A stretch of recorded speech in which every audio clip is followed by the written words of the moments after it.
-16 நல்லா வாமாக இருக்குல்ல. ஆமாம், பின்ன நேற்று -30 31 இருந்தது இல்லை, அதனால் இப்போ உங்களுக்கு வாமாக தான் தெரியும்.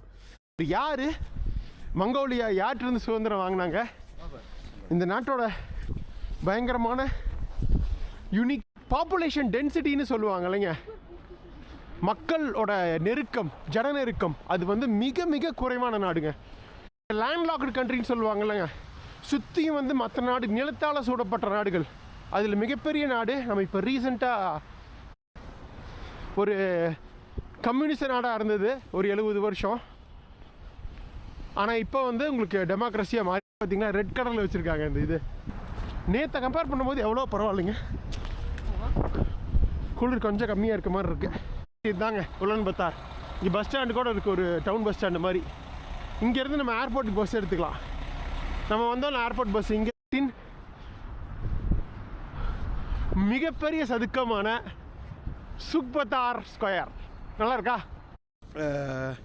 பழங்குடிகள் வந்து அங்கங்கே கூடாரங்கள் அமைச்சு வாழ்ந்து வராங்க. உங்களுக்கு தெரியும், உலகத்திலேயே மங்கோலியா தான் இன்னும் அந்த 13ஆம் 14ஆம் நூற்றாண்டில் கிட்டத்தட்ட ஒரு உலகத்தை ஆண்டாங்க. இந்த பக்கம் சி ஆஃப் ஜப்பான்லேருந்து அந்த பக்கம் ஈஸ்டர்ன் உங்களுக்கு மங்கோலிய பேரரசு இங்கே மட்டும் இல்லை, சைனாவையும் ஆண்டாங்க. யுவன் டைனாஸ்டி அப்படிங்கிற பேரில் நம்ம பார்த்துருப்போம் சைனா இதில்.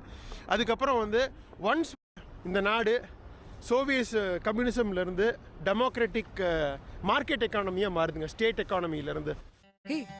ரெட் ஆர்மியோட சேர்ந்து சைனீஸை துரட்டி அடித்து இந்த நாட்டுக்கு 2வது சுதந்திரம் வாங்கி கொடுத்தவர் இவர் தான், சுக்பத்தார். சுதந்திரம் வாங்கி தந்த சுக்பத்தார் இங்கே பாருங்க, குதிரையில் அவ்வளோ கம்பீரமாக நிற்கிறார் பாருங்க. ஸோ இதுதாங்க வந்து மக்கள் அதிகமாக வந்து பின்பற்றுறது வந்து புத்திசம் பின்பற்றுறாங்க, கிட்டத்தட்ட ஒரு 50% பேர். பட் ஆனால் ரொம்ப ஆச்சரியம் அளிக்கும் வகையில் என்னென்னா, செங்கிஸ்கான், அவர் தான் செங்கிஸ்கான் ஸ்டாச்சுங்க பாருங்க. 2 குதிரைப்படைகள்லாம் நிப்பாட்டியிருக்காங்க. நாட்டோட பொருளாதாரம் பார்த்தீங்கன்னா விவசாயம்.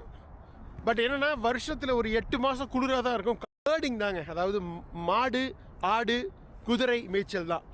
அதிலிருந்து கிடைக்கிற கறியாக இருக்கட்டும், அதிலிருந்து முக்கிய கைஸ் எட்டானெல்லாம் நிரந்தரமான வந்து நீல நிற வானமுடைய நாடுங்க இது.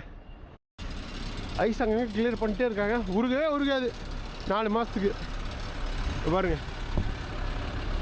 இந்த இதுதான் வந்து இந்த உலன்பத்தார் நகரத்தோட மையப்பகுதிங்க, சென்டர் பாயிண்ட்டு. இங்கே இருந்து தான் வந்து உங்களுக்கு வந்து வெவ்வேறு இடங்களுக்கு. ஸோ அந்த டைமில் பார்த்தீங்கன்னா மிகப்பெரிய திருவிழா நடக்கும், மக்கள் ஃபுல்லாக கொண்டாட்ட மனநிலையில் இருப்பாங்க. 3 போட்டிகள் வைப்பாங்க, குதிரை ஏற்றம்,